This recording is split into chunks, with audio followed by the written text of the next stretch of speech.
आइए आज के कलाम में हम बढ़ते हैं। लूका रचित सुसमाचार उसका 15 अध्याय, लूक 15 और उसके केवल 2 आयत हम पढ़ेंगे। लूका रचित सुसमाचार लूक 15, लूका 15 उसका 26 और 27 और 28 में आपके लिए पढ़ूंगी। लूक 15, 27, 28। उसने उससे कहा, तेरा भाई आया है और इसलिए कि तेरे पिता ने उसे भला चंगा पाया है, मोटा बछड़ा कटवाया। पर वह क्रोधित हुआ और भीतर जाना नहीं चाहता था। खुदा अपने वचन के पढ़े सुने जाने पर आशीष दे। आमीन। आइए दुआ करें। पवित्र आत्मा के हाथों में खुदा यीशु के नाम में हम सबको फिर एक बार समर्पित करते हैं। वचन की गहराई में जाने के लिए अपनी समझ, अपनी बुद्धि, अपनी भूख प्यास से भर दीजिए कि सुनने के लिए ललायत हो, भूखे प्यासे हो, ताकि आपकी बुद्धि से सुन समझ कर आपके लिए फल आए। इसलिए खुदावन पवित्र आत्मा के जरिए आप अपनी इच्छा प्रकट कराएं। मेरे होठों को अग्नि से छूकर आप मुझ में होकर काम करें, बात करें। सुनने वालों को अपनी आत्मा की कान, आत्मिक बुद्धि, समझ, भूख प्यास से भर दीजिए, ताकि हर एक जन सुनकर समझकर विश्वास करके इसके अनुसार अपने आप को बदल कर आप में चलें, आप में बने रहें और खुदावन फल लाए। ऐसा होने दीजिए यीशु मसीह के नाम में, आमीन। खुदा का शुक्र करेंगे फिर एक बार आज के इस सुंदर सभा के लिए, जिसमें हमें फिर एक बार मौका मिला कि हम उसके घर में आए, उससे मिलें, उससे बातचीत करें, उसकी इबादत करें और अपने आप को जांच परखें और अपने आप को फिर एक बार उसकी खिदमत के लिए, उसके जलाल के लिए उसके हाथों में जो सहायक है दे दें। हमने लूका 15 को बचपन से संडे स्कूल से पढ़ा और सुना। यहां पर किसकी बात है? लूक 15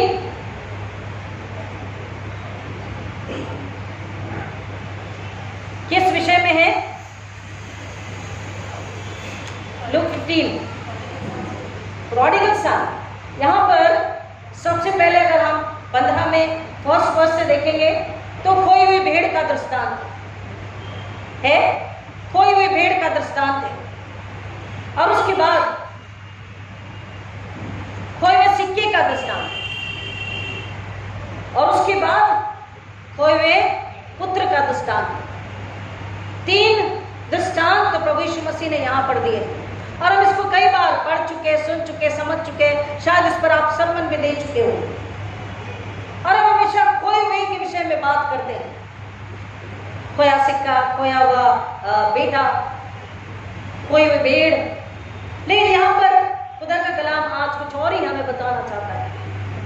अभी जो आपके लिए वचन पढ़ा गया, क्योंकि वक्त को देखते हुए पूरा चैप्टर हम नहीं पढ़ रहे हैं, जैसे मौका पड़ेगा हम उसे पढ़ते जाएंगे। अभी हमने जो वचन पढ़ा उसमें किसके विषय में पढ़ा हमने? किसके लिए बात बताई जा रही है? किसके लिए? बोलिए ना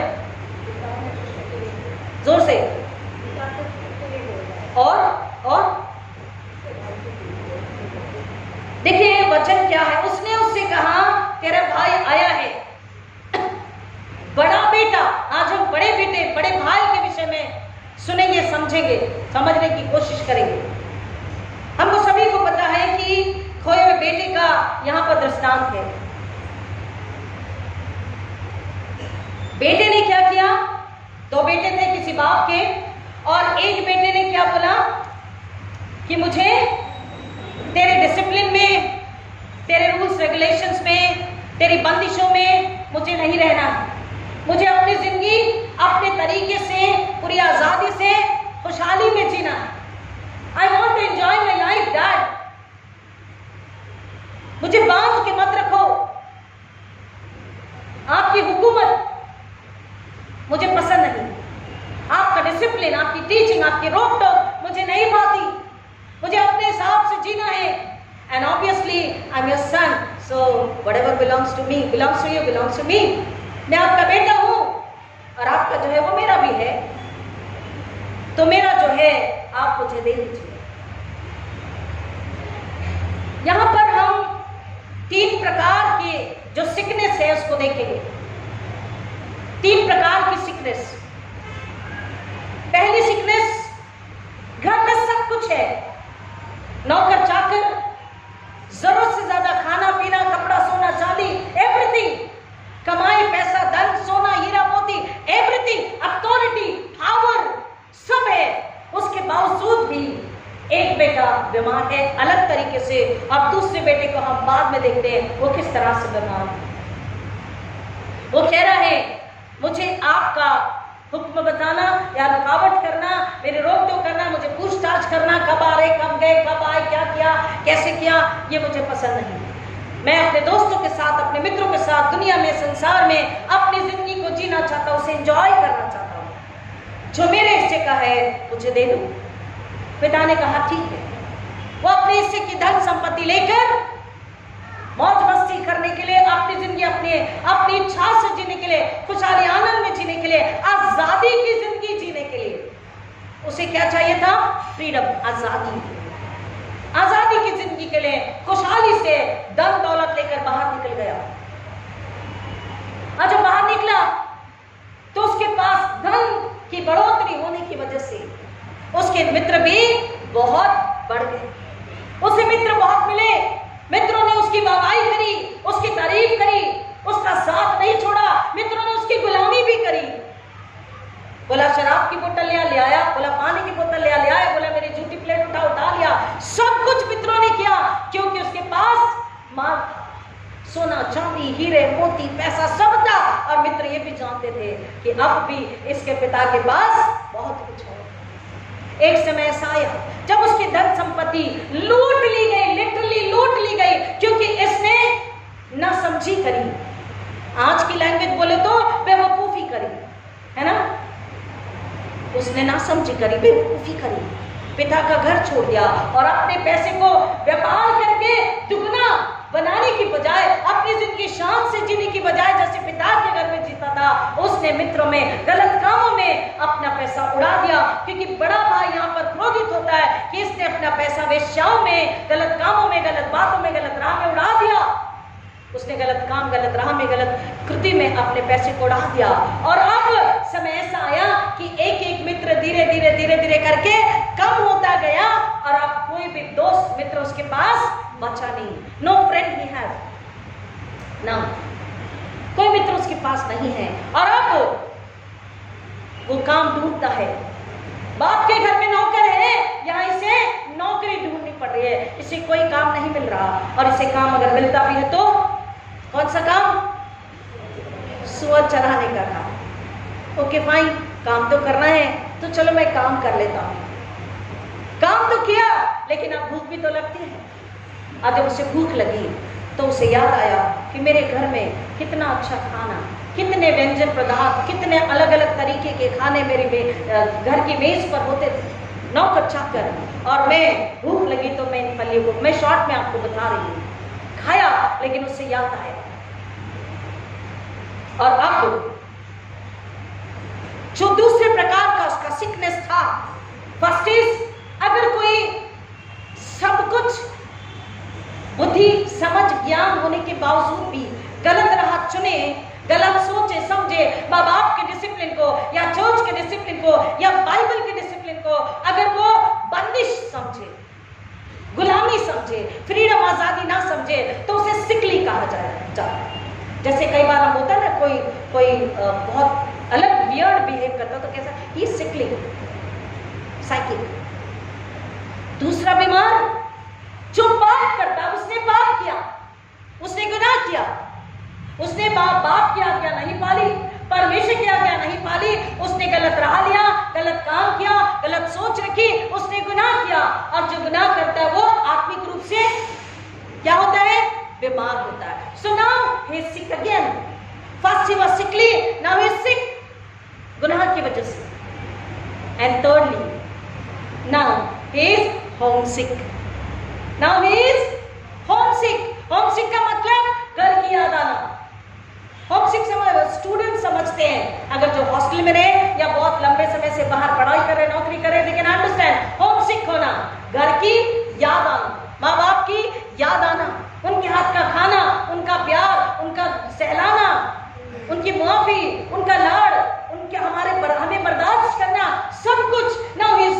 होमसिक, उसका घर, उसका पिता, उसका प्यार, घर में प्रेम, सब कुछ आसानी से सब रेडीमेड मिल जाना, नौकर चाकर एवरीथिंग, नाउ इज होमसिक, उसे घर की याद आ रही है। अब वो कहता है कि मैं अपने पिता के पास जाऊंगा, अपना गुनाह कबूल करूंगा और मैं उससे माफी लेकर उससे कहूंगा ठीक है, अगर बेटा नहीं तो तू नौकरी बना के रख, लेकिन रख। और वो घर को लौट कर आता है। यहाँ पर हम वचन को देख रहे हैं कि जब वो घर लौट कर आता है तो पिता उससे नाराज नहीं होता, उससे क्रोधित नहीं होता, उससे चार बातें नहीं सुनाता, लेकिन हम देख रहे हैं, हम जानते हैं इसको कि पिता नौकरों से कहता है उसे नहलाओ, उसे अच्छे कपड़े पहनाओ, उसे अंगूठी पहनाओ, उसे जूते पहनाओ। इसको मैं बाद में बताती इसका मतलब। अब ये हुआ कि घर में जश्न है। घर में क्या है? जश्न है, पार्टी है। जैसे आज एक बपतिस्मा है, शायद चर्च के बाद या शाम में या दोपहर में या कल उनके घर में जश्न होगा, पार्टी होगी, उनके मित्र आएंगे, उनके रिश्तेदार आएंगे, क्योंकि आज एक बच्चे का नाम स्वर्ग में जीवन की किताब में लिखा जाएगा, वो परमेश्वर के घर का बच्चा बनेगा। आज एक बैप्टिज्म जब होगा तो हमसे ज्यादा उस परिवार से ज्यादा, उन माता पिता दादा दादी से ज्यादा, पासवान, हम सबसे ज्यादा स्वर्ग में जश्न होगा, खुशियां मनाई जाएगी, परमेश्वर खुदा बाप खुश होगा, दूत उसकी महिमा करेंगे, स्तुति करेंगे, उसका जलाल गाएंगे। वैसे ही जब खोया हुआ लौट कर आया, जब मरा हुआ जिंदा होकर आया है, तो पिता कहता है नौकरों से कि बछड़ा लो और उसे काटो और भोज बनाओ और बहुतों को बुलाओ। Now here is a celebration, the scene of celebration, the scene of enjoyment. क्यों? एक त्योहार से बड़ा, इस फेस्टिवल से बड़ा यहाँ पर जश्न है, और इस जश्न की आवाज दूर दूर तक जा रही है। बड़ा बेटा खेत में है, बड़ी ईमानदारी से, बड़ी हिलीमी से पिता का आदर हमेशा करता आया, खेत में काम करता आया। अब भी वचन कह रहा है कि वो ज्येष्ठ पुत्र तो खेत में था, जब आकर घर के निकट पहुंचा, उसने गाने बजाने नाचने का शब्द सुना, तो उसने पूछा कि ये क्या है, अपने दास को बुलाकर, और उन्होंने कहा कि इसलिए है कि तेरा भाई आया है और तेरे पिता ने मोटा बछड़ा कटवाया है। See the explanation, see the explanation। वो ये नहीं कहता कि तेरे पापा ने पार्टी दी है, अरे भाई तेरे पापा ने ग्रैंड पार्टी दी है। You can understand the difference between grand party and party. मोटा बछड़ा कटवाया है उस ज्येष्ठ पुत्र को, बड़े भाई को। Instead of getting happy, rejoicing, खुश होने की बजाय वचन कहता है वो क्रोधित हुआ, उसे बहुत गुस्सा आया। क्रोधित मतलब आउट ऑफ आवर इमेजिनेशन, बहुत क्रोधित हुआ, बहुत उसे गुस्सा आया। He was annoyed। Why? क्यों? आप बताएंगे क्यों उसे गुस्सा आया, वो आनंदित क्यों नहीं हुआ? चलिए हम सीखते हैं। हाँ जी, उसे गुस्सा क्यों, वो क्रोधित क्यों हुआ?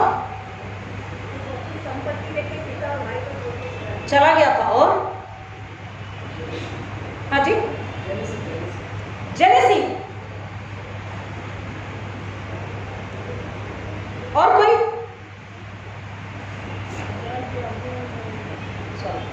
और कोई?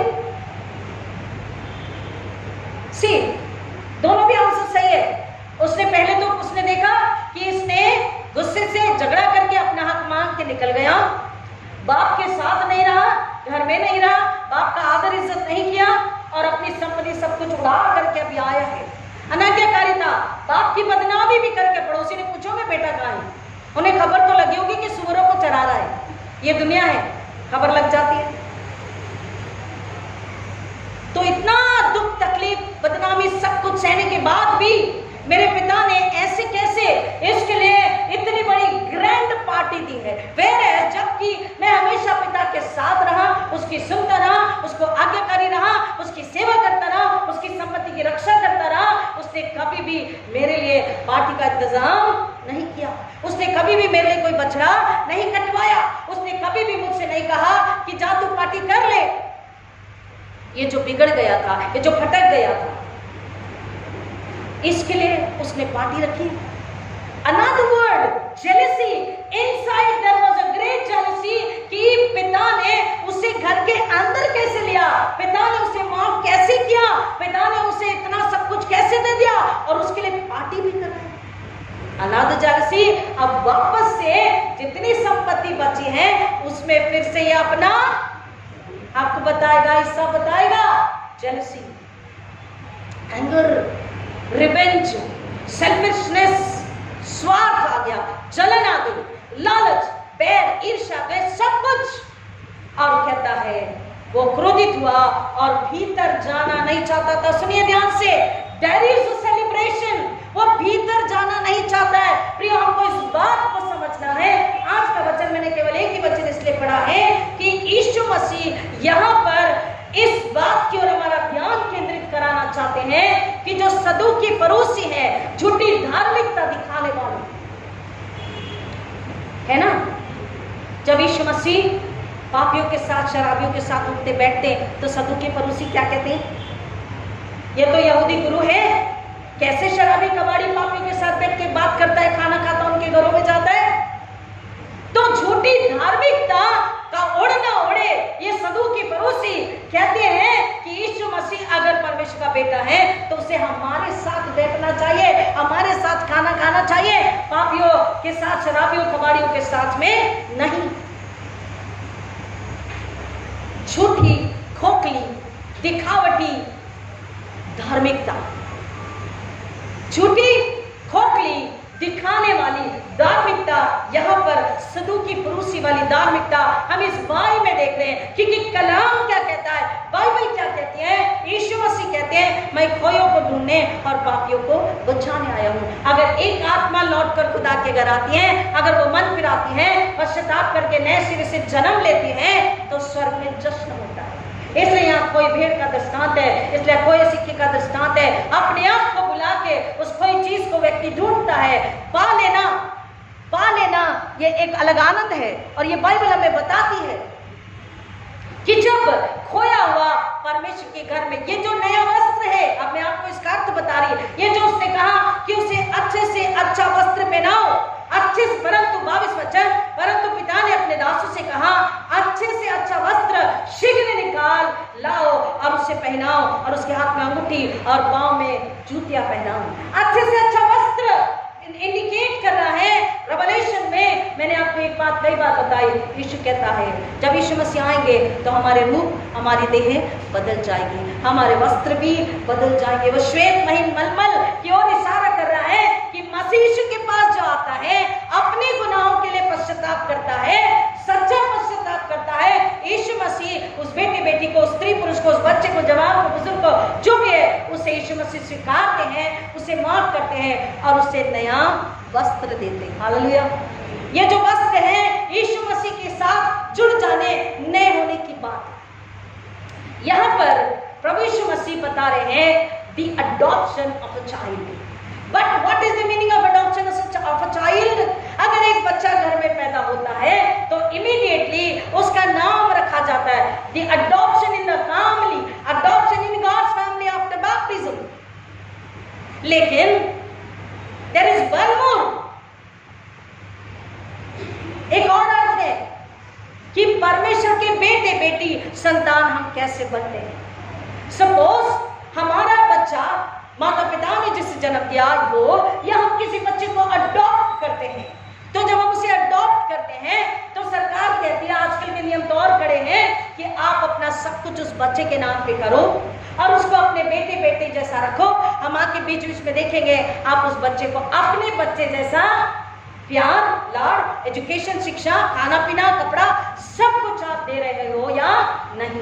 सब कुछ जो अडॉप्ट करने वाले का है, गोद लेने वाले का है, सब कुछ उस अडॉप्टेड चाइल्ड का, गोद लिए बच्चे का होता है। सब पर उसका अधिकार होता है। लेकिन वचन हमको बताता है बीइंग अडॉप्टेड बाय और बीइंग बोर्न अगेन। हालेलुया। देखिए, जो अडॉप्ट करता है उसका नेचर उस बच्चे में पूरा नहीं आता, right?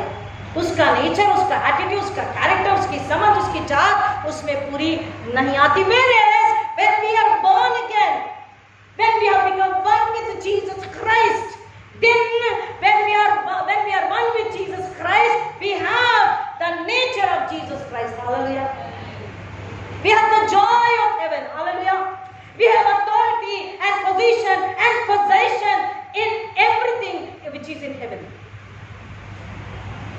Are you getting me? आप समझ रहे हैं कि जब हम मसीह में नए सिरे से जन्म लेते हैं, when we are born again, मसीह में वापस से परमेश्वर की संतान बन जाते हैं, तब हमारे पास, जब हम स्वर्ग से एक हो जाते हैं, स्वर्ग से एकता, स्वर्ग में जो कुछ भी है उस पर हमारा अधिकार, पूरी तरह से अधिकार हो जाता है।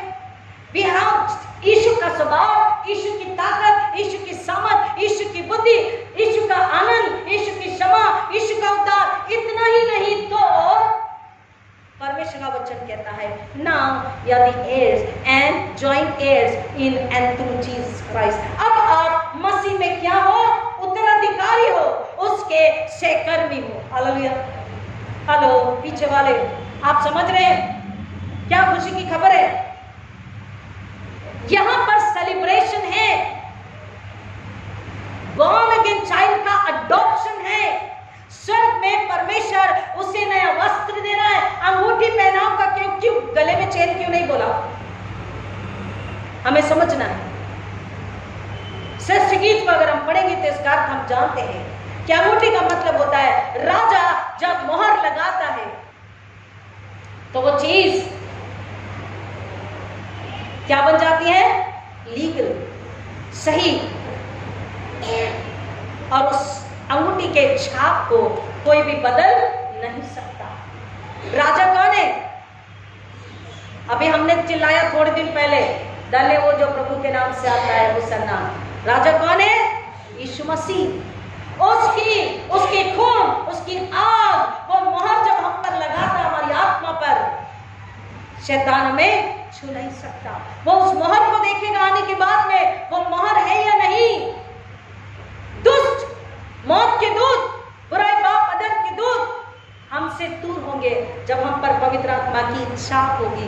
कह रहा उसे वस्त्र पहनाओ, ये बता रहा है जब हम मसीह में नए बन जाते हैं, वो हमें श्वेत महीन मलमल आत्मिक वस्त्र को देता है।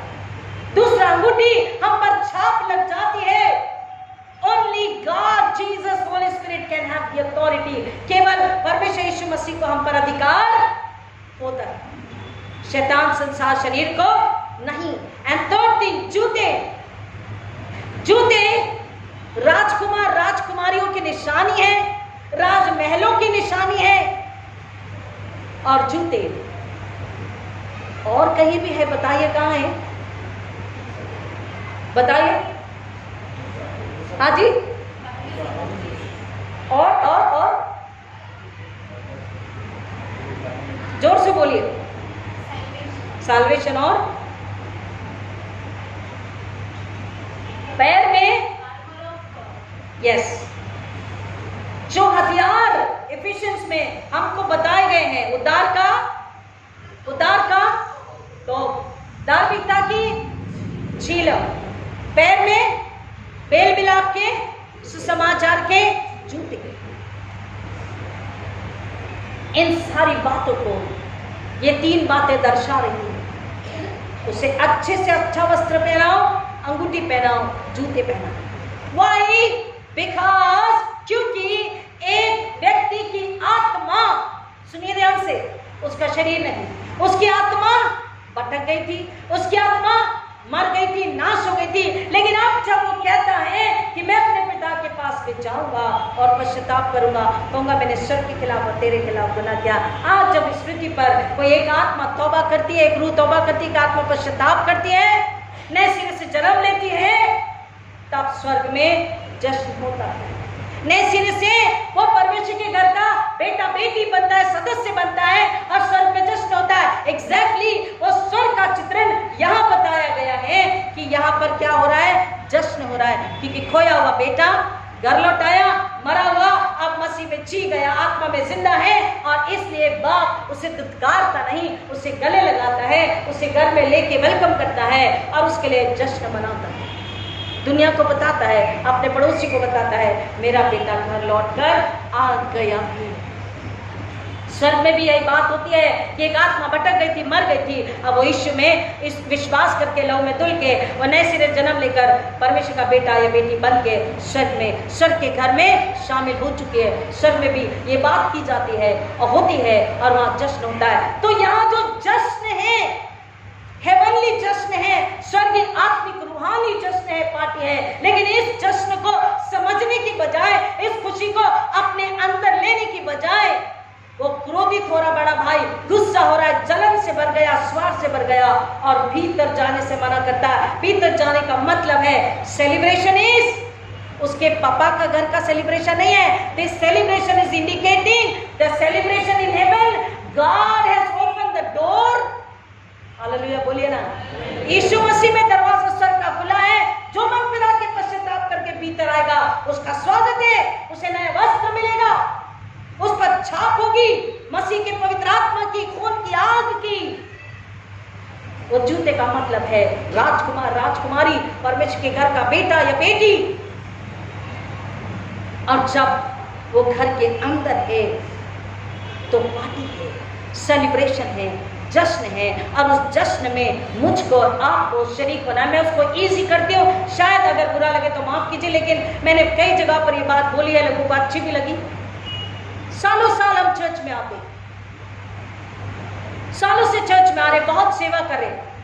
और कोई एक व्यक्ति सालों से चर्च में नहीं आ रहा, 2 साल, 5 साल, 10 साल, लेकिन वो अगर चर्च में आए तो हमारा रिएक्शन क्या होगा? हमारी क्या बातें होती है? हमारे अंदर की चाहत क्या बोलती है? अब ये हमेशा से प्रेज एंड वर्शिप गाते हैं, रंजन भैया के साथ में जो टीम है, ऑफ कोर्स इतनी उम्र होने के बावजूद भी जॉर्डन भैया, टोनी भाई, राज भैया, सिस्टर, ये सारे लोग जो है ये इस उम्र में भी आकर के प्रैक्टिस करते, गीत गाते, अच्छी बात है। God bless you. आप अपनी आशीष कमा रहे हैं, किसी को पॉइंट करने के लिए नहीं। हालेलुया, आप अपनी आशीष कमा रहे हैं। लेकिन अचानक से कई सालों बाद कोई गाए और आगे आकर गीत गाने लगे तो मेरे अंदर, आपके अंदर क्या होगा और क्या होना चाहिए? आप समझ रहे? Are you getting? 2 बातें होगी, बड़ा बेटा या पिता।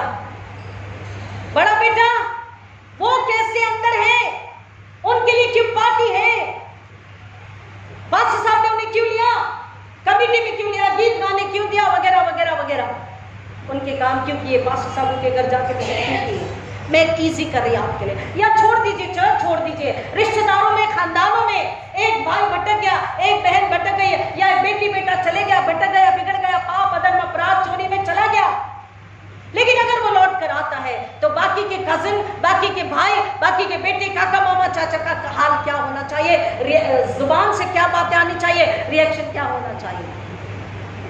अगर वो सच में घर लौट कर आए तो बाप की तरह उन बाकी के परिवार को, खानदान को उसे आजा बेटा, उसे पुचकार, उसे गले लगाए, उसे प्यार करें, उसे बताएं कि बेवकूफी हमने तुम्हें माफ किया है, ताकि वो अपने उस बंधन से बाहर निकले, उस हिचकिचाहट से बाहर निकले कि मेरा रिश्ता वापस से वही है या नहीं। उसे ईज में लेकर आई और उससे फिर बात करें, उसके साथ दुआ करें, ताकि थोड़ा भी शैतानी जो बाकी था वो हमेशा के लिए उसके अंदर से निकल जाए। और वो बच्चा, वो बेटा, वो बेटी या बुजुर्ग, कितनी भी उम्र का क्यों ना, आपका भाई, मामा, काका, बाबा, दादा, नाना, अगर वो लौट कर आए तो इन सदू की फरूचियों की नाई, इस बड़े भाई की नाई, हमें क्रोधित होना नहीं है, हमें घर के भीतर जाने से मना नहीं करना है। अगर हम घर के भीतर जाने से मना करें, इसका मतलब हम प्रभु यीशु मसीह के पास जाने से मना करें, हम अपने स्वर्गीय घर में जाने से मना करें, हम सेलिब्रेशन से मना करें, हम खुशी, आनंद, हर्षोल्लास से मना करें। Christianity, I told you many times, what is Christianity? Individuality, spirituality, celebration, happiness, every time, every day, every moment, every year. Hallelujah. In every age. मोतियाबिंद भी है, मोटे गोल चश्मे भी है, जिसमें 4 आंखें देखने वाले को दिखती है, तभी भी कभी भी क्या है? मसीहत, आनंद, खुशी, बरकत, इनाम, प्रेम, बांटना, देना, बचाना, गले लगाना, मसीह के घर में वापस लेकर आना। Hallelujah, hallelujah. बड़ा भाई क्रोधित है, मैं नहीं जाऊंगा क्योंकि पिता ने मेरे लिए कभी भी ऐसा सेलिब्रेशन नहीं किया। आज सवाल किसी को ना बोले, अपने आप से पूछे एक सेकंड के लिए प्रभु भोज लेने से पहले कि क्या मैंने कभी, मेरी रूह, मेरे दिमाग, मेरे दिल ने, मेरी सोच ने कभी मेरे किसी अपने को, चाहे मेरा रिश्तेदार हो, मेरा ससुराल का हो या मेरा चर्च का हो, जमात का हो, क्या हमारे दिल में कभी ये कड़वाहट आई? क्या कभी क्रोध आया? क्या कभी हमने बोला ये तो कई सालों से नहीं था, मम्मी पापा प्रॉपर्टी के हिस्से में से नहीं लेना, no no this is wrong daddy? क्या कभी हमें गुस्सा आया? क्या कभी हमने ऐसा सोचा? अगर ऐसा सोचा तो कलाम कहता है कि उसे अपने अंदर से निकाल दो, क्योंकि आप अपनी खुशी को मार रहे हैं, आप अपने सेलिब्रेशन को खत्म कर रहे हैं। ऐसे में जब आप क्रोधित होते हो तो आप बाहर जाकर फिर एक गुनाह कर बैठते हो। करोगे ना?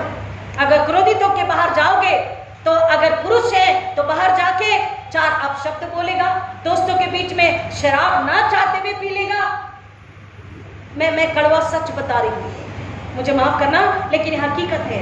अगर क्रोध से चले जाए, भाई बहने, माँ बाप, चाचा चाची, मामी, कजन्स के गुस्से से घर छोड़ के चले जाए तो बाहर जाके 4 अपशब्द होंगे, दोस्त उसे और भड़काएंगे, न चाहते शराब सिगरेट होगी, गलत बातें, गलत सोच होगी, गलत काम हो जाएंगे, नुकसान हो जाएगा जिसका भी और रूह का भी, और रिश्ते भी खराब हो जाएंगे। और जो खुशी बाकी थी थोड़ी, वो भी हमेशा के लिए खत्म हो जाएगी, क्योंकि वो सेलिब्रेशन को छोड़कर चले गए। अगर स्त्री है तो वो भी गुस्से में 4 बातें अपने पड़ोसी, अपने फ्रेंड, अपनी बहन या अपनी चाहने वाली ननन से या अपने दिवरानी, बड़े बड़े रिलेशंस आर, आप उनसे 4 बात करेंगी, 4 अच्छे बोल बोलेंगी, 4 बुरे बोल बोलेंगी, अपनी जुबान को आप गंदा करेंगी, पवित्र आत्मा को आप शूकित करेंगी, आप में वही भर जाएगा जलन, क्रोध, बदला। क्यों? सवाल हमें नहीं करना है। कलाम कह रहा, अगर कोई लौट कर मसीह के पास आता है, अगर कोई लौट कर खुदा के घर में आता है तो हमें जश्न करना है, क्योंकि जो खोया था मिल गया और जो मर गया था वो जीवित हो गया है। और परमेश्वर क्या कहता बड़े भाई से? अगर हम बड़े भाई की जगह पर आज है, अगर हमारे प्रचार लोगों की आत्मा को नहीं बदले, तो आज भी हम बड़े भाई की जगह में हैं, झूठी सदुकी फरूसी वाली झूठी धार्मिकता में है। हमें लौट कर आना है, बाप के स्वभाव में आना है, क्योंकि थर्ड जो होम सिक वो तो घर आ गया, लेकिन जो खोया हुआ कहता है एक समय छोटा बेटा घर के बाहर भटका हुआ था, खोया था, और बड़ा बेटा घर के अंदर खोया था। हमें ढूंढना है, मुझे, आपको, क्या हम घर के अंदर खोए तो नहीं? It's beautiful. जब मैं पढ़ रही थी, सोच रही थी, मुझे अच्छा लग रहा था, क्या हम घर के अंदर तो नहीं खोए? अपने किसी के लिए क्यों आए भाई? तुम तो चले गए थे, तुमने तो बाप की प्रॉपर्टी लूट ली थी, तुमने तो हमारा नुकसान किया था, तुम तो गली से छोड़ के चले गए थे। अगर उनके इरादे नेक हैं, अगर खुदा का खौफ है, खुदा के लिए इज्जत है, खुदा के लिए मोहब्बत है, वो मन फिरा के आए हैं, वो अपना इनाम पाएंगे। अगर नहीं तो खुदा से दंड पाएंगे। मैं और आप तो न्याय है नहीं, तो हम उनके आने का रास्ता ना रुके। और अगर शर्त में सेलिब्रेशन है तो हम सेलिब्रेशन के क्या बने? उस पे शरीक हो। हम सेलिब्रेशन से भागे नहीं। भीतर आने से अगर हम मना करेंगे, हम अपनी आशीषों को खो देंगे, क्योंकि परमेश्वर कहता है तुम सदुकी फरीसी वाली धार्मिकता को लेकर आए हो। आगे देखिए, इस पर उसका पिता बाहर आकर उससे मनाने लगा।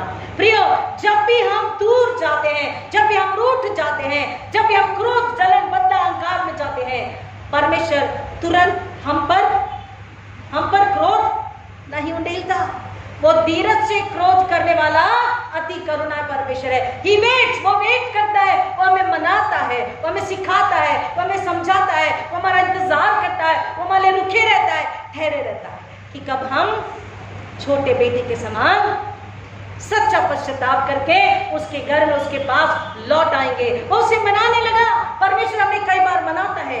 इस बार अगर सक्सेस नहीं मिली बिजनेस, इस बार अगर दुआ कबूल नहीं हुई, तो अपने आप को जांचो बेटा, तुम्हारी दुआ जरूर कबूल होगी। वचन बताता है, प्रार्थना बताती है, अब सरमन आपको बताती है, परमेश्वर आपसे बात करते हैं। अगर सालों से मांगी हुई दुआ अगर अब तक कबूल नहीं हुई, तो कहीं तो हमें कोई तो कमजोरी है।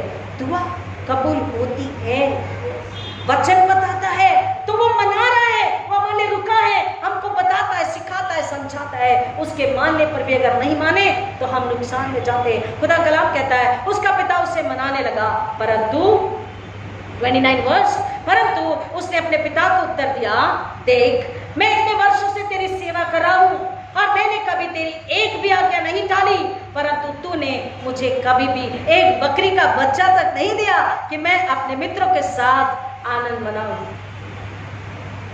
मैं जब पढ़ रही थी तो मैंने बोला संडे तो वैसे भी मटन बनता है, अब बकरी सुन के तो ज्यादा ही भूख लगेगी। बकरी बकरा सुन के लगे भूख। आज क्या है फिर, मैं किसके घर आ रही हूँ आज? भाई हम तो इतने समय बाद आए, घर में किचन भी नहीं साफ किया है, कोई बुला रहा है आज? बकरी है, बकरा है, बछड़ा है, क्या है? मुझे पता है आप बोलोगे बिफ है। I'm just kidding, मैं आपके हंसने के लिए बोल रही हूँ।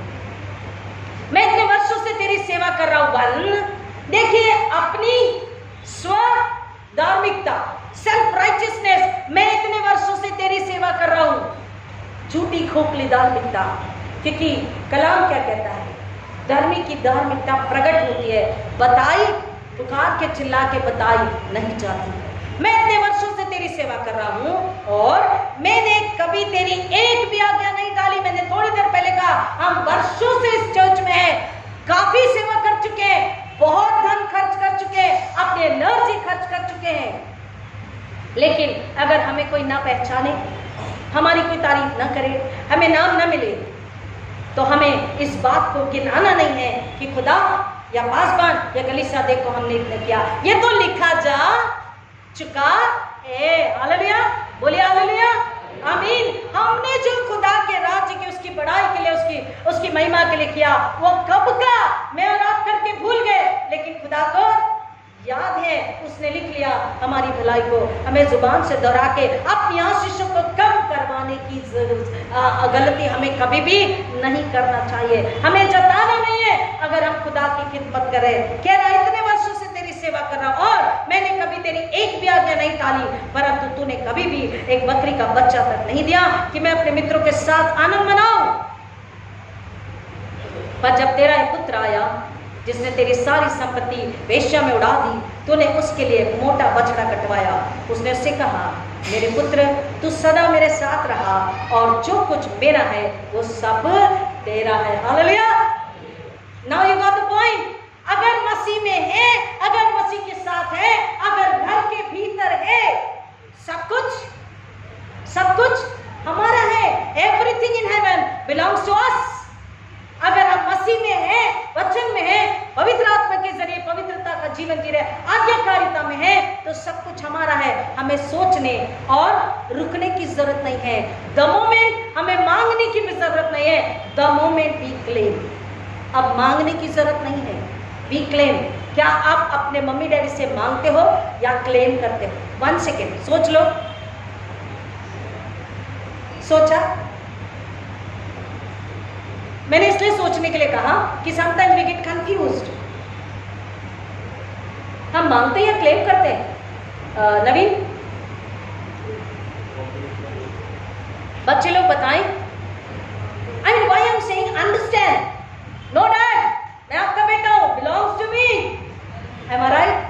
टोनी भाई, आपके बच्चे कहते होंगे, रॉबिन कहता होगा मम्मी से, बच्चे कहते हैं, oh hello, wait a second, my dear mom, come here. Hello, मैं कौन हूँ? बेटी, बेटा, आप कौन हो? माँ, मैं किसका बेटा बेटी हूँ? आप खोलो, then everything belongs to me. हम याद दिलाते हैं नहीं, we claim कि सब कुछ हमारा है। हम माँ बाप से कहते, बच्चे कहते ना, सब कुछ हमारा है। वैसे ही अगर मसीह में है तो need not to ask, claim, Lord, I need this power. Hallelujah. ये पवित्र आत्मा, ये समझ, क्योंकि वो कहता है मैंने तुम्हें विरुद्धता का नहीं, डरपोकी का नहीं, समर्थ का आत्मा दिया। ये डरपोकी है जो क्रोधित हो गया, ये डरपोकी है, जलन है, जो भीतर सेलिब्रेशन में नहीं आ रहा। मेरा भाई खो गया था, मिल गया, उसने तो ज्यादा खुशी मनाना था, ज्यादा जश्न मनाना था, ज्यादा पार्टी करनी थी, ज्यादा उसने खुश होकर के परमेश्वर का धन्यवाद करना था कि मेरा छोटा भाई घर लौट आया। लेकिन वो क्रोधित है। परमेश्वर का वचन कहता जब तेरा पुत्र आया जिसने तेरी सारी संपत्ति वेश्या में उड़ा दी, तूने उसके लिए मोटा बछड़ा कटवाया। उसने उसे कहा मेरे पुत्र तू सदा मेरे साथ रहा है और जो कुछ मेरा है वो सब तेरा है। जो परमेश्वर के साथ है, मैंने आपको स्टार्टिंग में बोला अडॉप्शन। जब एक वसीयत लिखी जाती है तो वसीयत कब पूरी होती है? कमान खास, अब तो आपको पता होगा प्रॉपर्टी वसीयत कब काम करती है? जब वसीयत लिखने वाला हाँ दुनिया में नहीं है। ये कहते हैं ना मर्डर्स होते हैं, चोरी चकारी, क्यों? कि भाई वो जल्दी मर जाए, जादू टोना की जाती वो मर जाए, वो प्रॉपर्टी हमें मिल जाए। जब तक वो व्यक्ति जिंदा है, वसीयतनामा लिखने वाला जिसके लिए लिखी गई वो पूरी नहीं होती। यीशु मसीह के सूली पर जान देने, तीसरे दिन मुझको में से जी उठने के बाद वसीयतनामा मेरे और आपके हक में, अधिकार में हो गया। इसलिए हम मसीह के साथ सहकर्मी हैं, उत्तराधिकारी है, को जॉइंट एयर्स है। एयर्स मतलब उत्तराधिकारी। हालेलुया, तो बोल दीजिए, खुश हो जाइए, क्योंकि जो मसीह का स्वर्ग में है परमेश्वर के दाहिने हाथ बैठा, और जो मसीह का है वो हमारा है। हालेलुया, वो ताकत, वो समर्थ, वो बल, वो बुद्धि, वो ज्ञान, एवरीथिंग, अथॉरिटी, एवरीथिंग हमारा है अगर हम मसीह में हैं तो। अगर नहीं, थोड़ी भी कमजोरी है तो उसके पास आकर पाक अशरबानी को लेकर उस कमजोरी शरीर संसार की बात को निकाल दीजिए, आत्मा में रूह में आ जाइए, बोले स्वर्ग में आज अब से एक है। हालेलुया, और हम कभी भी अलग नहीं होंगे। फिर से नए वस्त्र, फिर से नई छाप, फिर से नए जूते, फिर से जश्न, और फिर से मैं मसीह का हूँ, फिर से मैं मसीह की हूँ। अब हम उससे दूर नहीं जाएंगे। अब वापस से भीतर आने की जरूरत नहीं, हम भीतर आ चुके। हम एक छोटे भाई को, हम काका मामा दादा नाना अपने दोस्त को, पड़ोसी को भीतर बोले ना लेकर आएंगे, क्योंकि ये हमारा फर्ज है, हमारी मुलाकात है। हम पिता के साथ है, सब कुछ हमारा, सब तेरा है, परंतु हमें अब आनंद मनाना, वो मग्न होना है। ये बात मसीह यीशु की ओर इंडिकेट कर रही है कि मसीह यीशु कहते हैं मैं खोए को ढूंढने, पापियों को बचाने आया। अगर आज एक भटका हुआ आता है मसीह के घर में, तो किसको सबसे पहले खुशी होती है? मसीह यीशु को, क्योंकि उसका बलिदान उस व्यक्ति के जीवन में फल लाया, आशीष को लाया। और इसलिए मसीह यीशु आज कह रहे हैं, ये पिता नहीं कह रहा है, परमेश्वर मसीह में हमारा उद्धार करवा चुका है, और इसलिए पिता और बेटा आनंदित है। और ये आवाज है, परंतु हमें बताइए, हमें में कौन है? कमान फास्ट, हमें, परंतु हमें अब आनंद मनाना, ये कौन है? फास्ट, कमान, हमें बाप और बेटा। एक जब पापी वापस लौट कर आता है, एक जब मसीह के घर में आता है, तो सर्ग में बात होती है। कौन कहता है? खुदा बाप और खुदा बेटा दोनों कहते हैं हमें अब आनंद मनाना है। मुझको, आपको आत्मा के कानों से आवाज सुननी है, और एक के लिए दुआ करनी है, और एक को स्वीकारना है। अगर वो आ रहा है, भीतर जाने से मना नहीं करना है, उस जश्न में हमें शामिल होना है। उससे कहना, हाँ बेटा, बेटी, बहन, भाई, आओ, गीत गाओ, बाइबल पढ़ो, दुआ करो, परमेश्वर की सेवा करो, खिदमत करो, क्योंकि आप भी अब भीतर हमारे साथ घर में हो, भाई बहन हो, हम एक है, हमें उससे बोलना है। परंतु हमें अब आनंद मनाना और मग्न होना है, क्योंकि तेरा ये भाई मर गया था, अब जीवित हो गया, और खो गया था, अब वो मिल गया।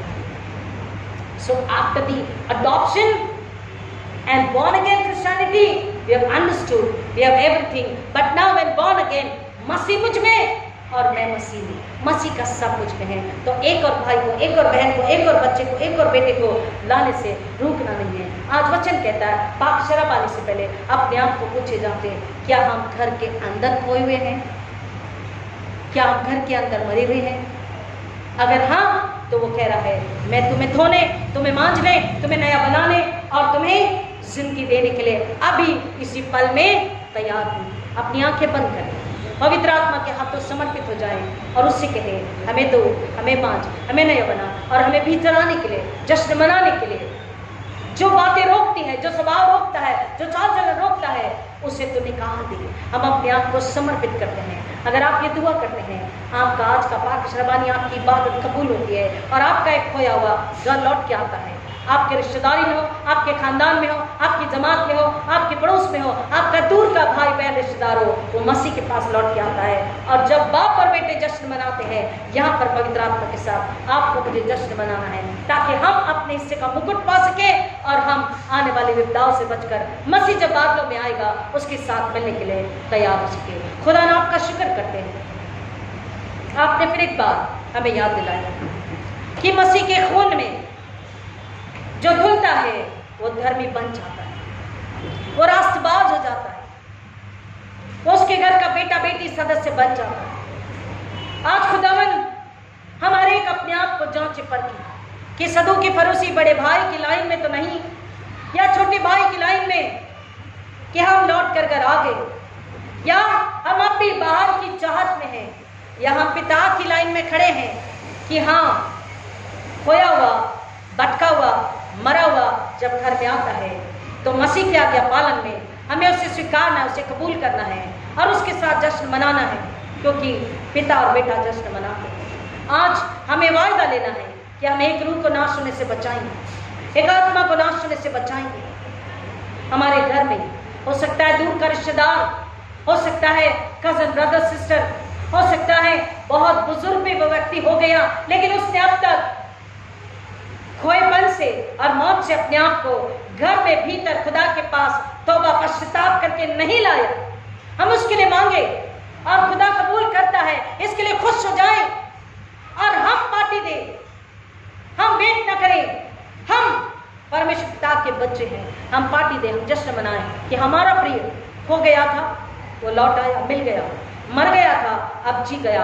हम पार्टी देते हैं, आओ प्रियो, जमात के लोगों हमारे साथ जश्न करो। और जब हम ऐसा करते हैं आज्ञा पालन, हम सब के अधिकारी दोबारा बच जाते हैं, उत्तराधिकारी यीशु के साथ सहकर्मी दोबारा बच जाते हैं। पवित्र आत्मा की आग, सामर्थ, बुद्धि, ज्ञान, समझ, धन सब कुछ हमारा होता है और जो हम क्लेम करते हैं उस भटके हुए के लिए यीशु पूरा करता है और वो आत्मा उसके साथ एक और आत्मा नाश होने से बच जाती है। प्रियो, आप क्या चाहते हैं?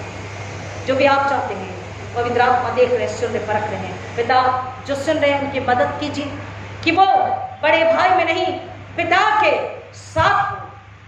और जो पहली बार सुनेंगे उनकी आत्मा को, बुद्धि को, समझ को आप छूकर स्पर्श करके उन्हें बदल दीजिए, उन्हें आपकी तरह सोचने, सुनने, समझने और निर्णय लेने की ताकत दीजिए, ताकि वो आपके लिए फल आए और कोई भी आत्मा घर के बाहर ना हो, शक के राज्य के बाहर ना हो, शक के राज्य के भीतर हो। मसीह यीशु जब आ रहे, हर एक आत्मा बादलों पर उठा ली जा सके, नर खाली हो, शैतान हर एक के पैरों के नीचे हो और खास तौर पर मसीह खुदावन यीशु मसीह के साथ हो।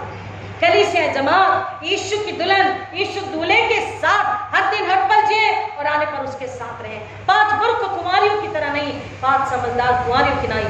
हम मसीह इस दुनिया में जो है और मेरी कलीसिया, हम उन 5 समझदार कुमारियों की नहीं, बत्ती में तेल लिए और उस बाप की नहीं जिसने बेटे को स्वीकारा। पिता, हम आनंदित हो, ऐसा फजल आपसे मांगते हैं। हर एक को यीशु के खून के नीचे छुपाते हैं। आपने दुआ कबूल की, आपका शुक्र करते हैं। जो बपतिस्मा होने जा रहा है उसे आशीष कीजिए, मांगते यीशु मसीह के नाम में, आमीन। Now may the grace of Lord Jesus Christ, love of God, and fellowship of the Holy Spirit rest and abide with you all now and forevermore. Amen. God bless.